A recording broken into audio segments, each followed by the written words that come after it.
Hello दोस्तों, Hindi स्टोरिया channel आपका अभिनंदन करता है। कहानी सुनने के लिए आपका धन्यवाद। कहानी पसंद आए तो लाइक और सब्सक्राइब जरूर करें। बिना देरी किए चलिए कहानी शुरू करते हैं। एक विशाल जंगल था। उसमें पशु, पक्षी और जानवर रहते थे। इस जंगल में नाना प्रकार की वनस्पतियां थीं। जब वनस्पतियों में फूल आते, तब ये जंगल सुगंधित हो उठता। फल भी बहुत आते। पक्षी फल फूल खाकर रहते थे। फिर भी कुछ बड़े प्राणी छोटे प्राणियों को मारकर खाते। ये वन न्याय राजा के राज्य में स्थित था, इसलिए मनुष्य यहाँ शिकार करने नहीं आते थे। कभी राजा राजकाज से उबकर घोड़े पर सवार हो यहाँ आता था और नदी के किनारे बैठकर प्राकृतिक सौंदर्य का आनंद लेता था। नदी का पानी बहता रहता, नदी की मछलियाँ, मेक और कछुआ निर्भय होकर घूमते रहते। जंगल के बंदर एक वृक्ष से दूसरे पर उछल कूद करते रहते थे। मोर पंख फैलाकर जंगल में नाचते थे। उसमें भी बरसात होने वाली हो, तब उनकी कला देखते ही बनती थी। पक्षियों का कलरव मधुर लगता। इस जंगल में गरुड़ भी रहते थे। ये गरुड़ सांप और अन्य जीवों को मारकर खाते थे। इस जंगल में जीवों के कम होने पर गरुड़ दूसरे जंगल में चले गए।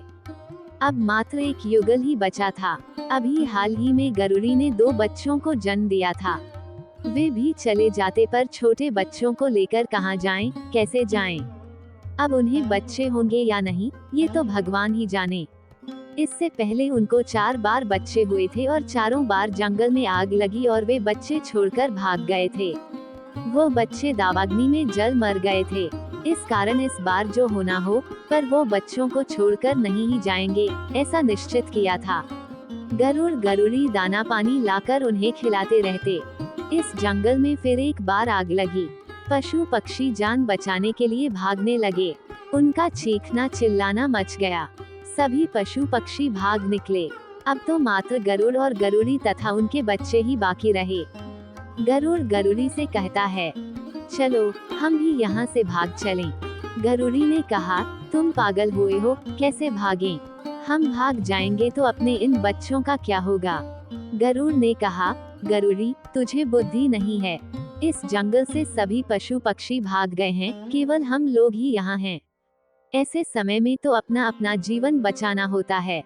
गरुड़ी कहती है, तुम भी ऐसा सोचते हो क्या? इन बच्चों को छोड़कर हम भाग जाएंगे तो इन बच्चों का क्या होगा? पहले के बच्चों जैसे ही। गरुड़ कहता है, तुम नाहक हठ मत करो। ये जंगल जलता हुआ नजदीक आता जा रहा है। विचार करने का समय नहीं है। तुम चलो, बच्चे भले यहाँ रहें। हम जीवित रहेंगे तो फिर बच्चे भी पालेंगे, पर हम ही नहीं होंगे तो बच्चे कहाँ से? गरुड़ी बोली, तुम तो निर्लज हो। ऐसा कहने में तुम्हें थोड़ी भी शर्म नहीं आई? हमारे पहले के 4 बार के बच्चे अग्नि में जल गए और ये बच्चे भी दावाग्नि में जल जाएंगे, ऐसा तुम सोच रहे हो? तुम कैसे नर हो? दावाग्नि जलते हुए नजदीक आने लगी। अब अधिक बात करने में गरुड़ को कोई लाभ नहीं दिखा। अब क्या करना है? गरुड़ ने गरुड़ी से कहा, तू मेरा कहा मानती ही नहीं तो मैं क्या करूं? यहाँ रहेंगे तो हम दोनों जलकर मर जाएंगे और मैं तो जीना चाहता हूँ। तुम रहो, मैं तो चला। गरुड़ी बोली, मत जाओ स्वामी, मत जाओ। मैं एक अबला हूँ। मैं इन बच्चों को किस तरह बचा पाऊंगी? आप रहोगे तो हम कोई भी उपाय कर सकेंगे। आप मत जाइए। हम सबको ऐसी परिस्थिति में छोड़कर आप कैसे जा रहे हैं? आपका मन कैसे होता है? गरुड़ ने कहा, तुम तो समझती नहीं हो। फिर से कहता हूँ, आना हो तो चलो, नहीं तो यहाँ रहकर इन बच्चों के साथ ही दावाग्नि में जल मरो। अंत में गरुड़ बच्चों और गरुड़ी को उसी जंगल में छोड़कर चला गया। गरुड़ी तो रोने लगी। उसको देखकर बच्चे भी रोने लगे। गरुड़ी ने निश्चय किया कि भले ही मैं बच्चों के साथ जलकर मर जाऊंगी, परंतु बच्चों को छोड़ूंगी नहीं। दावाग्नि तो नजदीक आने लगी। अब क्या करना है? गरुड़ी ने विचार किया, भले ही दावानल विशाल हो, पर थोड़ी सी जगह को संभाल लूंगी तो शायद मैं बच्चों को बचा सकूंगी। गरुड़ी ने दूर ही पर एक चंदन का जंगल देखा। उसने एक एक करके बच्चों को वहां ले जाकर छोड़ा, फिर अगल बगल में नीचे पड़े हुए पत्तों को हटा दिया। चारों ओर के पत्तों को साफ किया। फिर जंगल के ही नजदीक में एक नदी थी। उस नदी में पानी का एक निर्झर था। वो झरने पर जाकर अपनी पांखें भिगोकर आती और बच्चों को रखी थी वहां उसके पास के दूरवा की अग्नि पर पांखें झटकारती। वह पानी छींटकर अग्नि को बुझाती। अग्नि पर पानी डालकर वह फिर पांखें भिगोने नदी पर जाती। इतने देर में तो अग्नि फिर सुलग उठती। ऐसी भयानक परिस्थिति खड़ी हो गई थी। गरुड़ी तो रात दिन पानी में पांखें भिगोकर छांटने लगी। अब तो वह थककर लथपथ हो गई।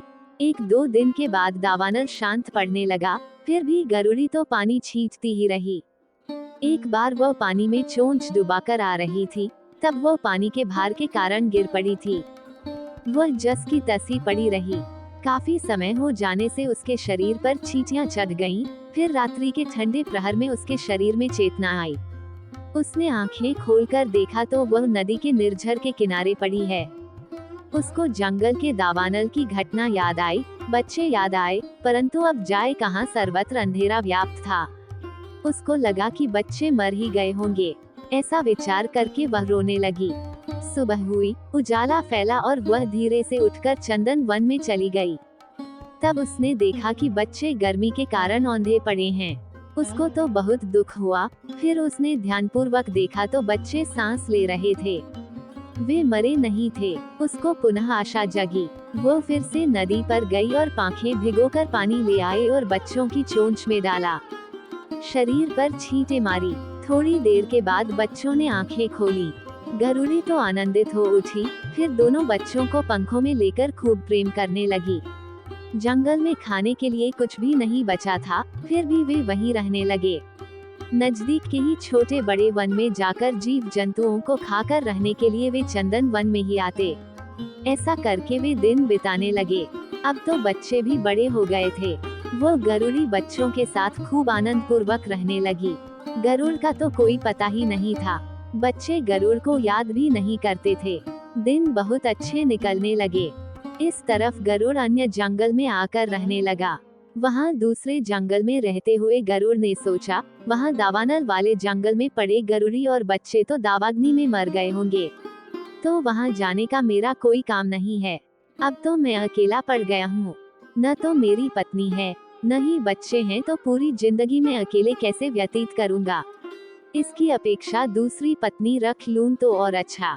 ऐसा सोचकर उसने उसी जंगल में रहने वाली एक गरुड़ी से संबंध स्थापित किया। वह भी उसी जंगल में रहने लगा। वहाँ भी एक घटना घटी। वह जिस गरुड़ी के साथ संबंध बना रहा था, उस गरुड़ी का पति आया। वो गरुड़ गरुड़ी के संबंध के विषय में जाना और वह इस गरुड़ को चोंच मार मारकर परेशान करने लगा। एक बार वो गरुड़ और उसके संबंधी गरुड़ों ने इस गरुड़ को दूसरे जंगल में चरने के बहाने ले गए। वहाँ 4-5 गरुड़ों ने इस गरुड़ को चोंच मार मारकर बेहोश कर दिया। वो मर गया है, ऐसा समझकर वे गरुड़ वापस जंगल में आ गए। इसकी खोज खबर लेने वो गरुड़ी नहीं आई। वह क्यों आएगी, अब तो उसका पति आ गया था। गरुड़ पूरे दिन अर्धमृत हालत में पड़ा रहा। रात बीत गई। दूसरे दिन उसने आंखें खोली। उसको बहुत दुख हुआ, पर क्या करता, यह उसके कर्म का फल था। फिर वह धीरे से उठा और नदी पर गया। पानी पिया और नजदीक में ही स्थित एक चंदन के वृक्ष पर जाकर बैठा। 2-3 दिन वहीं रहा, फिर उसे थोड़ा आराम लगा। अब वो नजदीक के वनों में चरने के लिए जाता था और रहने के लिए वही चंदन के वृक्ष पर ही लौटाता। वहाँ भी कितने दिन रहता। अब उसके मन में आया कि मेरी असली पत्नी गरुड़ी और बच्चे जीवित हैं या मर गए, इसका पता तो लगाऊं। ऐसा विचार करके वह जिस जंगल से भागकर गया था, उस जंगल में वापस आया। वहाँ देखा तो उसको कोई नहीं दिखा। उसे लगा कि सचमुच ही मेरी पत्नी और बच्चे दावानल में जलकर मर गए। अब वो उसी जंगल में रहने लगा। एक दिन ऐसा हुआ कि गरुड़ जंगल में जहाँ चरने के लिए आता था, उसी वन में गरुड़ी बच्चों को लेकर चरने आई। गरुड़ ने गरुड़ी को देखा। उसने गरुड़ी को पहचानने का प्रयत्न किया। ये तो मेरी पत्नी जैसी ही लगती है, परंतु बच्चों को वह नहीं पहचान सका। उसको दुविधा हुई कि यह वही है या कोई अन्य गरुड़ी है। वह चुप ही रहा। तो दूसरी तरफ गरुड़ी ने भी गरुड़ पति को देखा, लेकिन उसे लगा कि गरुड़ तो दूसरे वन में गया था, वो यहाँ कैसे आ सकता है। वह तो वहाँ नई पत्नी के साथ मौज करता होगा। ये तो कोई दूसरा ही गरुड़ होगा। गरुड़ अपने ढंग से चरता था तो गरुड़ी और बच्चे अपने ढंग से अलग ही रहकर चरने लगे। एक दिन दोपहर को चंदन के वृक्ष के ही खोखल में गरुड़ के बच्चों ने सांप के एक बच्चे को देखा। वह सांप का बच्चा गरुड़ों को देखकर खोखल में छिप गया। गरुड़ के बच्चों ने सांप के बच्चे को खोखल से निकाला और उसे चोंच मार मारकर अधमरा कर दिया। सांप का बच्चा भागा और वहां से भागकर पीपल के वृक्ष पर चढ़ गया। पीपल के वृक्ष पर ही गरुड़ बैठा था। गरुड़ ने सांप को देखा और उसने चोंच मारकर उसे मार डाला। इतनी देर में गरुड़ के बच्चे सांप को खोजते हुए वहां आए। बच्चों ने गरुड़ से कहा, ये हमारा शिकार है, हमें दे दीजिए। गरुड़ ने बच्चों से कहा, इस शिकार को मैं कैसे वापस दे दूं? इसको तो मैंने पकड़ा और मारा है। बच्चे बोले, परंतु शिकार तो हमने खोजा था, ये हमारे पास से भागकर यहाँ आया है, इसलिए ये शिकार तो हमारा ही कहलाएगा, तो हमें दे दीजिए। गरुड़ बोला, नहीं दूंगा, यह मेरा शिकार है। बच्चे बोले, ऐसा नहीं चलेगा, ये हमारा शिकार है, हमें दे दो। शिकार की खातिर बच्चों और गरुड़ का झगड़ा हुआ। तभी बच्चों को खोजती हुई गरुड़ी वहां आई। गरुड़ी ने गरुड़ से कहा, इस शिकार को इन बच्चों ने खोजा है, इसलिए इस शिकार को बच्चों को दे दो। गरुड़ ने कहा, परंतु इस शिकार को मैंने पकड़ा है, तो उन्हें कैसे दे दूं? गरुड़ी ने कहा, पर तुम तो नर हो और ये बच्चे हैं, तुम्हें समझना चाहिए, यदि हम बुजुर्ग ही न समझे तो कैसे चलेगा। गरुड़ ने कहा, मैं नहीं देने वाला, तुम्हें जो करना हो सो करो, पर मैं तो इस शिकार को नहीं दूंगा। गरुड़ी ने कहा, हाय रे, तुम्हें क्या कहना। एक तो बच्चों का पिता गरुड़ इन बच्चों को छोड़कर भाग गया और दूसरी तरफ तुम इनका शिकार नहीं देते। तुम सभी नर एक जैसे ही होते हो। गरुड़ ने पूछा, इनके पिताजी इन्हें छोड़कर कहाँ गए? गरुड़ी ने पूरी बात कह सुनाई। गरुड़ ये बात जानकर बहुत खुश हुआ। उसके मन में आया, ये तो मरे ही बच्चे हैं और गरुड़ी मेरी पत्नी है। मैं समझता था वह सब मिथ्या निकला, वे सब दावानल में मरे नहीं, जीवित ही हैं। फिर गरुड़ ने कहा, तुम्हारा पति तो मैं ही हूँ। गरुड़ी कहती है, मेरे पति तुम नहीं, तुम तो अलग ही दिखते हो। गरुड़ गरुड़ी की बातें चल रही थी, तब बच्चे शिकार लेकर भाग गए। फिर गरुड़ ने अपनी सब बातें गरुड़ी को कह सुनाई। उसको सुनकर गरुड़ी बोली, भले पहले के तुम मेरे पति होगे, पर अभी मेरे पति नहीं रहे। यदि तुम मेरे पति ही होते तो दावानल में हमें छोड़कर नहीं भागे होते। तुम मेरे पति नहीं और इन बच्चों के पिताजी भी नहीं, तुम्हारे और हमारे बीच कोई रिश्ता नहीं है। फिर गरुड़ी बच्चों को लेकर वहां से निकल गई और चंदन वन में आ गई। गरुड़ वहां से आकर उनके पास ही थोड़ी दूरी पर रात को रहा। सुबह फिर वह गरुड़ी के पास गया। बच्चे इधर उधर चरते हुए खेल रहे थे। वो बच्चों के पास जाकर लाड प्यार करने लगा। बच्चे गरुड़ को देखकर दूर भागने लगे। गरुड़ी ने कहा, तुम्हें यहाँ आने की जरूरत नहीं है, तुम मेरे पति नहीं हो। गरुड़ ने कहा, मैं ही तेरा पति हूँ, तू क्यों नहीं समझती। गरुड़ वहाँ पास में जाकर गरुड़ी को फुसलाने लगा, लेकिन गरुड़ी उसको स्वीकारती नहीं थी। बाद में गरुड़ ने कहा, भले तुम मुझको स्वीकार न करो, अपने घर नहीं रखो, परंतु मेरे बच्चे तो दे दो। गरुड़ी गरुड़ की मांग सुनकर बहुत खींच गई। तुम्हारे बच्चे हैं, तुम्हारे बच्चे होते तो तुम उन्हें छोड़कर भाग नहीं गए होते। उन्हें किस तरह से बचाया है वह मुझको ही पता है। सूर्य चंद्र उसके साक्षी हैं। गरुड़ ने कहा, तुम चाहे जो करो, परंतु मेरे बच्चों को मुझे सौंप दो। गरुड़ी उसको बच्चे नहीं देती हैं। गरुड़ बोला, तुम मुझे मेरे बच्चों को नहीं दोगी तो मैं राजा के पास न्याय के लिए जाऊंगा। गरुड़ी ने कहा, तुम चाहे जिस राजा के पास जाओ और चाहे जो करो, परंतु मैं तो बच्चों को नहीं दूंगी तो नहीं ही दूंगी। फिर तो गरुड़ राजा की नगरी में जाकर न्याय राजा से मिला और पत्नी और बच्चों से जुड़ी सभी बातें कह सुनाई। न्याय राजा ने कहा, गरुड़, तुम कल गरुड़ी और बच्चों को लेकर दरबार में आना। गरुड़ फिर से चंदनवन में आया और गरुड़ी से बोला, तुझको कल बच्चों के साथ न्याय राजा ने दरबार में बुलाया है। गरुड़ी बोली, कोई बात नहीं, मैं कल बच्चों को लेकर दरबार में आऊंगी। राजा के आदेश का अनादर नहीं करते हैं।